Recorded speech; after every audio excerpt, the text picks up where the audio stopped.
여러분 반갑습니다. 윤박사 성경무를 진행하는 윤행배 목사입니다. 오늘은 여러분들과 이 연대기 성경에 대해서 이야기를 나누고자 합니다. 우리가 일반적으로 보는 성경은 이렇게 연대기로 된 것이 아니라 책별로 이렇게 주제별로 이렇게 책을 모아 놓은 것입니다. 그래서 요즘 이렇게 연대기로 읽는 것을 사람들이 관심을 가지고 있습니다. 이 연대기 성경을 읽으면 참 좋은 것은 복음서가 아닐까 저는 생각해 봅니다. 우리가 복음서가 이렇게 마태, 마가, 누가 이렇게 요한이 있지 않습니까? 한 사건을 마태가 보는 것과 또 마가가 누가가 요한이 보는 게 다르지 않습니까? 그게 각각의 책이 따로 이렇게 있는 것을 같이 모아 놓으면 좀 더 이렇게 입체적으로 볼 수가 있는 장점이 있습니다. 설교 준비하는 분들에게는 아주 좋은 자료가 되겠죠. 저도 예전에 대학 다닐 때 아르바이트로 신문을 이렇게 돌린 적이 있습니다. 새벽에 신문을 돌립니다. 80년대 중반 그때쯤이죠. 새벽에 일어나서 신문을 이렇게 아파트나 이렇게 주택을 돌리러 가면 이렇게 다른 신문, 저는 조선일보를 그때 돌렸는데 동아일보나 매일경제나 또 서울신문이나 또 이렇게 한국경제, 스포츠 서울, 아주 다양한 신문들을 돌리는 사람을 만납니다.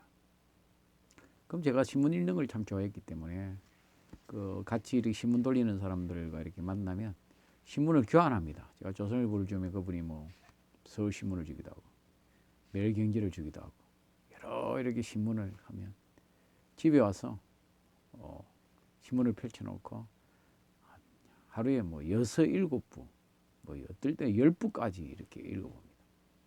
근데 참 재밌는 게 있습니다. 한 사건을 놓고 바라보는 게 신문마다 다 다릅니다. 우리가 대표적으로 조선일보가 다르고 한겨레가 다르겠죠. 일명 어떤 사람은 우파다, 좌파다, 이렇게 구분해서 하는데 참 보는 시각이 참 다른 것 같아요. 이렇게 볼 수도 있겠구나. 또 이렇게 접근할 수도 있구나. 똑같은 사건을 보고 조선일보를 보고 중앙일보를 보고 동아일보를 보고 한겨레를 보고 매일경제, 한국경제, 스포츠 서울, 이렇게 한국일보 이렇게 다양하게 부산일보, 국제신문 쫙 이렇게 보다 보면 사람이 외눈이 되는 것이 아니라 다양한 시각으로 다양한 모습을 보다 보니까 좀 더 그 내용을 아주 정확하게 입체적으로 심층적으로 이렇게 이해할 수가 있습니다. 저는 그래서 이 연대기 성경이 참 좋은 것은 우리가 예수님의 생애에 대해서 이렇게 또 복음서에 대해서 이렇게 보면 저는 참 설교 준비하는데 좋다고 생각합니다. 오늘 제가 이렇게 펼쳐 보니까 베드로의 신앙 고백이 있습니다, 그죠? 신앙 고백이 있습니다. 제일 먼저 마태복음, 마가복음, 누가복음 이렇게 나와 있습니다. 참 다릅니다. 마가복음에는 주는 그리스도시요 살아계신 하나님 아들이십니다. 마가복음에는 주는 그리스도시이다. 누가복음에는 하나님의 그리스도시니이다. 아니 똑같은 고백인데 마가가 기록한 거, 마태가 기록한 거, 누가가 기록한 게 다 달라요. 틀렸느냐? 틀리냐? 그건 아니죠. 신앙 고백이 틀린 게 있겠습니까? 표현이 다른 거죠. 표현이. 왜 그런데 이게 표현이 이렇게 다를까? 마태가 다르고 마가가 다르고 누가가 다를까? 이걸 봄으로써, 그 상황을 봄으로써 우리가 더 베드로의 신앙 고백에 대해서, 그리고 그 마태, 마가, 누가가 어떻게 이렇게 기록했을까에 대해서 알면 얼마나 흥미진진합니까? 마태, 마가, 누가가 다 똑같으면 왜 책이 세 권이 있고 요한복음까지 네 권의 책을 뒀겠습니까?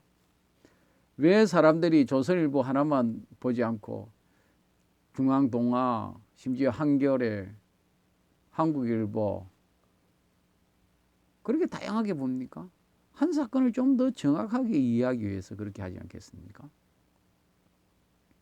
그래서 저는 이 연대기 성경이 특별히 사복음서나 이렇게 설교 준비할 때는 참 중요하다. 또 뭐 역대상하, 열왕기상하 또 그쪽에도 이렇게 열왕들에 관한 거, 역대기가 보는 왕, 그다음에 열왕기가 보는 왕, 또 거기에 관련된 선지서에서 이렇게 왕을 바라보고 하는 걸 이렇게 같이 이렇게 배열을 함으로써 이 연대기 성경은 목사님들에게는 꼭 필요한 책이다. 그렇게 생각을 해봅니다. 저도 일찌감치 이 책을 연대기 성경을 구입해서 보았습니다.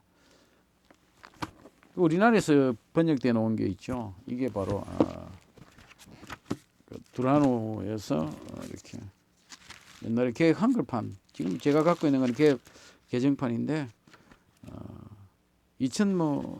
1999년도, 98년도 정도에 한 것 같아요. 그리고 2009년도에 다시 개혁 개정판이 이렇게 나왔습니다.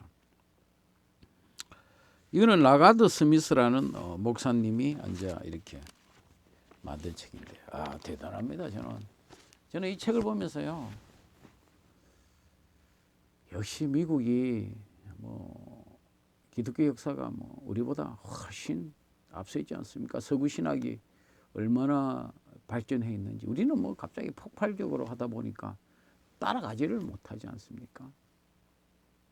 그런데 뭐 미국에서 이렇게 성경이 이렇게 나왔는데 저는 한 권인 줄 알았는데 제가 박사 논문을 이렇게 준비하다 보니까 이게 뭐 한 네 종류가 되더라고요. 제가 이걸 다 이것도 지금 연대기 연구 성경 뭐입니다.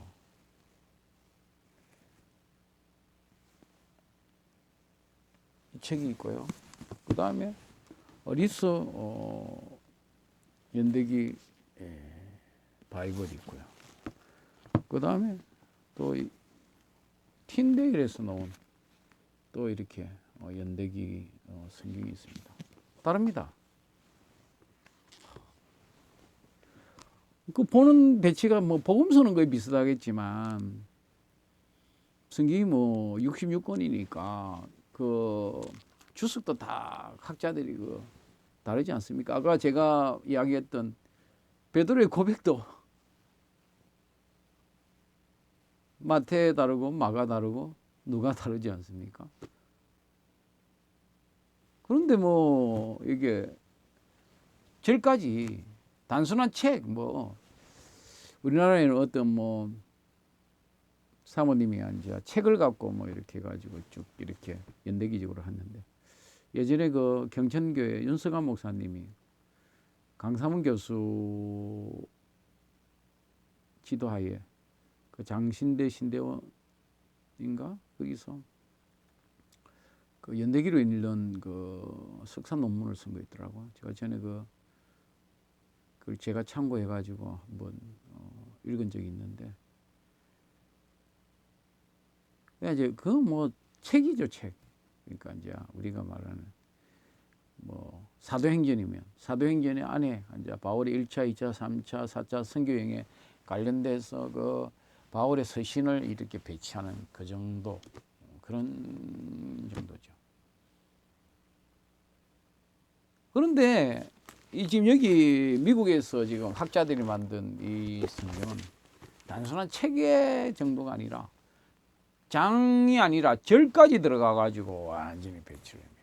근데 그게 네 종류가 지금 제가 갖고 있는 게 지금 네 종류지 않습니까? 이렇게 네 종류, 네 종류, 네 종류, 네 종류. 이건 우리가 이제 드라마를 쓰는데 제가 갖고 있는 게 네 개니까 그때 제가 찾아봤을 때 한 네 개 정도 됐는데 더 많았는지는 제가 알 수가 없겠죠. 또 학자들이 또 와, 그럼 참 저는 이걸 보면서 수준이 대단히 높다. 야, 역시 우리가 그 많은 책이 지금 들어오고 있지 않습니까? 번역돼 들어오지 않습니까? 참 많이 들어왔어요. 70년대 다르고 80년대 다르고 90년대 다르고 2000년 다르고 2010년 다르고 지금 2020년 다르고 어마어마하게 우리나라가 이제 번역 기술도 발달하고 많은 젊은 학자들이 좋은 책들을 많이 번역해 들어왔습니다. 그래서 제가 박사 논문을 쓰는데 참 좋은 자료들이 많았었어요. 영어를 뭐 굳이 특별하게 잘하지 않아도 번역된 책만 잘 이렇게 제가 뭐 박사 논문 쓸 때 장로신학대학 도서관에 가서 거의 그 분야의 책을 다 제가 이렇게 조사를 해가지고 참고 목록에 넣고 이렇게 정리를 했는데 번역된 책들이 참 많아요. 아주 많습니다. 참 좋아요. 저는 이걸 보면서 제가 여러분 알다시피 제가 이물노래를 이렇게 만들지 않았습니까? 이물노래도 이렇게 하면서 참 재밌는 게 이 연대기 성경과 제 인물노래가 단순한 그 가사의 배열이 아니라 그 성경의 연도 거기에 맞게 쫙 이렇게 배치를 한 거거든요. 나름대로 이렇게 자료를 가지고 성경이 66권이 아니라 인물이니까 성경이 그거로 한 것이 아니라 인물의 순서를 제가 정리를 한 거란 말이죠. 그 제가 노래 가사를 쭉 그래도 나름대로 그 10년 인물 설교하고 그 인물 그 가사를 만들고 그 배치를 한번 쭉 이렇게 해보고 궁금한 게 생겼어요. 어떤 궁금한 게 생기냐. 제가 2007년도에 그 노래를 만들고 제가 이런 책은 거의 2008년도, 2008년도, 2009년도에 그 미국에서 이렇게 책을 이렇게 예, 여기 보니까 2009년도네. 이 책은 2009년도네요. 제가 구입을 했고 이 책은 몇 년도? 이것도 2009년도입니다. 이것도 2009년도고. 이것도 2009년도 3월달. 3, 4월에 이 세 권을 다 구입했네요. 뭐 이거 연대기 이거는 뭐 거의 계획 한글판이면 제가 계획 한글판을 여기 지금 갖고 있나? 저 서재에 들어가 있나?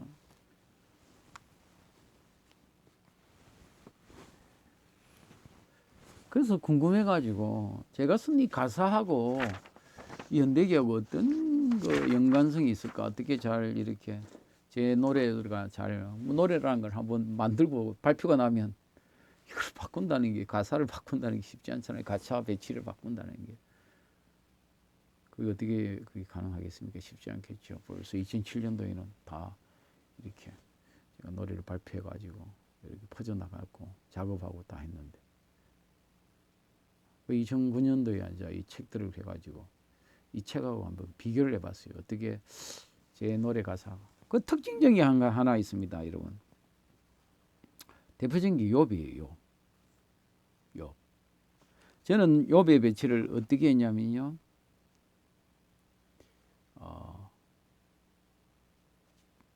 두 가지를 했습니다. 욥의 배치를 그 족장 시대가 끝나가는 요셉 다음에 있고 그 다음에 모세 앞에 두었어요. 왜 제가 이렇게 했느냐면 욥기에 보면 욥의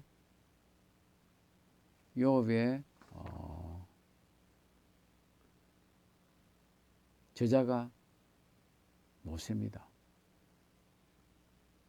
그리고 욥기의 그 배경이 족장시대예요. 그래서 제가 이게 우리 성경에는 저 뒤에 있지 않습니까? 성문서, 욥, 시편, 잠언, 전도가 가서 한참 뒤쪽에 있지 않습니까? 근데 여기에 그 배경과 저자를 따져보면 족장시대에 모세 앞에 위치를 두는 게 좋겠다. 그래서 그렇게 두었습니다. 네, 저 나름대로 아주 적절하게 두었죠. 그러면 이 연대기 성경이 네 권이 있는데 여기는 어떻게 이걸 뒀을까 한번 살펴봤습니다.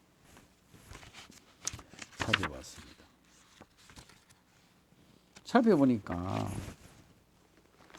참 흥미로운 게 뭐냐면